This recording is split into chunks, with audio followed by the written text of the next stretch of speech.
What is up, YouTube? This is Harvey1997 here with another past format deck profile. You couldn't tell by the fusion monster on top. This is for 2005's Goat Control. Without any further ado, let's get started with the monster lineup. Start things off, we've got 2 Magician of Faith, pretty standard. You don't want 3 because it loses very hard at 3 to Nobleman of Crossout. You don't want to lose 3 light targets at the same time. So then we have 1 Sinister Serpent, 1 Sangan, 1 Tsukiyomi. I've found that more than 1 isn't very optimal in this build, as I'm not running the flip-flop version. I'm just running, or I guess you'll see more of that later. But I'm not running the flip-flop, so more than 1 Tsukiyomi is not necessary. 1 DD Warrior Lady is out to many problem monsters. Tribe-Infecting Virus. This is one of your best ways to field clear things such as the Gravekeeper engine, a lot of Scapegoat tokens on the board at once. It's just an overall very good card. Heavily abuses Sinister Serpent. Very good. Breaker for your attack power and for destroying back row. Asura to punish Scapegoats from being poorly timely used. Exarion Universe. Now, some people don't like using this in Goat because he technically wasn't out for the entire format, just in like the last week or 2 of it. But nonetheless, everyone I play with, we seem to agree on the fact that Exarion it's healthy for Goat format. There's absolutely nothing wrong with him. 1800 attack, 1900 defense. He's very useful for both attack and defense. He's a good dark monster. He's just overall very good. He can punish Scapegoat tokens by piercing. He fits the deck very well. It's very understandable that he would still be played in this. So, moving on, we have Airknight Parshath for our level 5s, and Jinzo, level 6. Get rid of those traps. We have the 1 BLS. In total, for BLS, there are, excluding himself, obviously, there are 6 light targets and 8 dark targets. So it's fairly simple to bring him out, and that's excluding the extra deck. Add in things like Thousand Eyes, it becomes fairly simple to bring him out. So to finish off the monster lineup, I am running the Zombie engine, which is 1 Magical Merchant to help get your mills going, get some zombies in the graveyard for Book of Life, gets your power spells much faster. You have 2 Pyramid Turtles, get your zombies from your deck. 1 Spirit Reaper. I've found that 2 is not necessary. 1 seems to do the job well enough, and since you have Book of Life to recur it, you typically don't need another. And 2 Vampire Lords. This card is one of the MVPs. If your opponent doesn't, if their deck is not prepared to deal with him, he can be very difficult. But because basically there's not a whole lot in Goat format that can kill Vampire Lord by battle. If we take a look at just my main deck, just my monsters, the only things that can kill him by battle without any help are Jinzo and BLS. So it's very tough to deal with, since you can't really destroy it by card effect reliantly.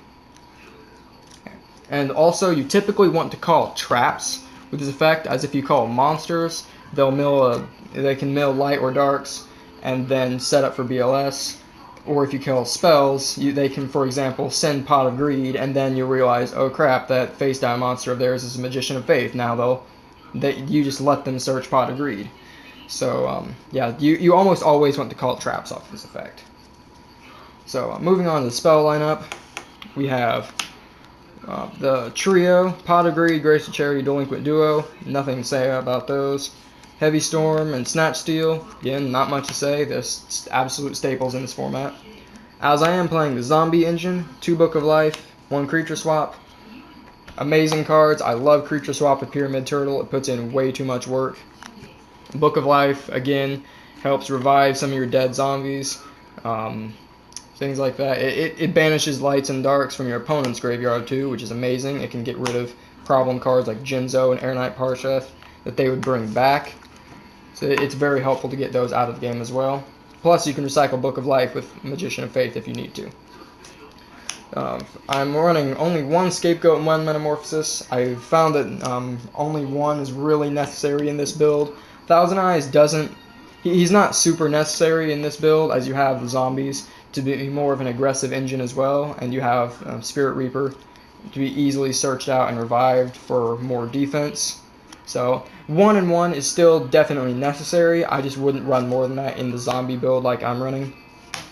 I found that is a good number for those. We have 1 Burial, 1 Nobleman. I found that 1 is enough on Nobleman. 1 Lightning Vortex, and 1 Book of Moon. And again, I'm not playing flip-flop, so I don't think more Book of Moons are necessary. On to the traps. Play 2 Trap Dustshoot and 1 Mind Crush. So these two work together very well. Lots of people do lots of searching in this format with things like Sangan. If they Magician of Faith to get a power spell back, you just flip Mind Crush. So, oh, hey, you added Pot of Greed back, you can put it back in the graveyard. It sets up for a lot of good plays, such as that. You mainly get it for Sangan Magician of Faith.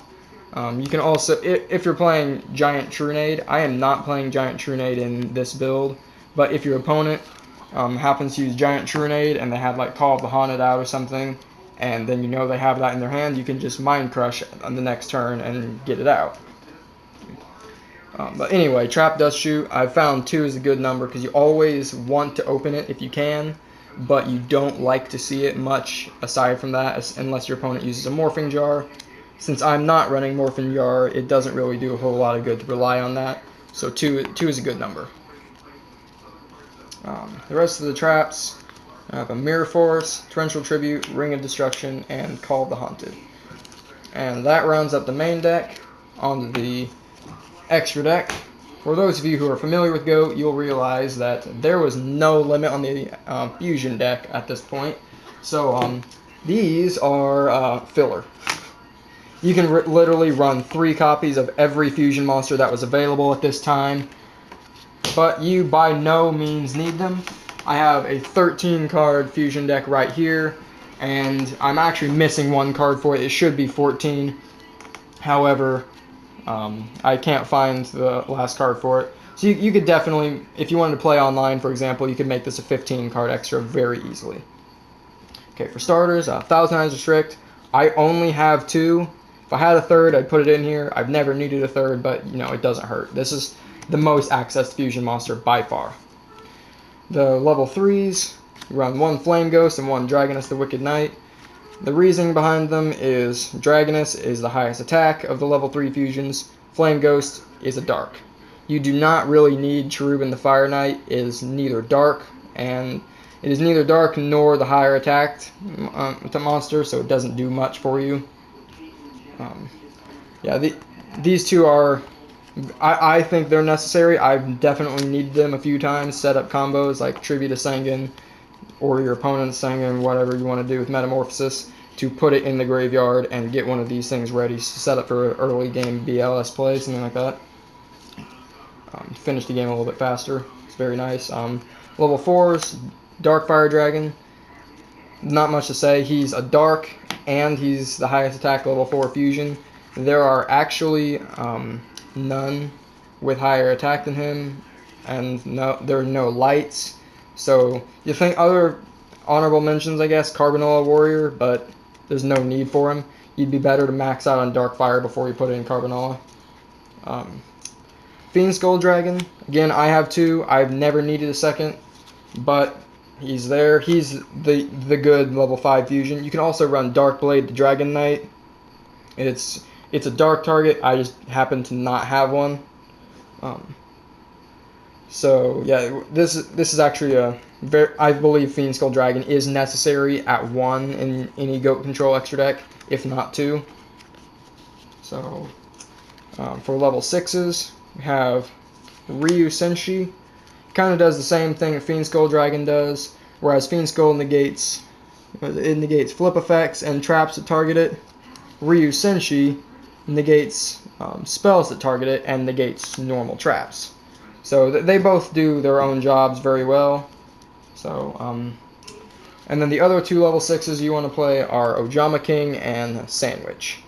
So you run these because they're just the best stat lineup for a light and a dark level 6 fusion. Level 7s, I have Twin-Headed Thunder Dragon for a light and Skull Knight for a dark. Now you should be running Last Warrior from Another Planet, however, as I said earlier, I cannot locate that card. I know I have one, I just have literally no clue where he's at. So we'll deal without him. I've never needed him before. The fact is, you don't have any level 7s in the deck, and most people don't have any level 7s either, but in the case that they do, you can Snatch Steal it and Metamorphosis it. So, the option is there if it comes up. And finally, we have one Gatling Dragon, our level 8.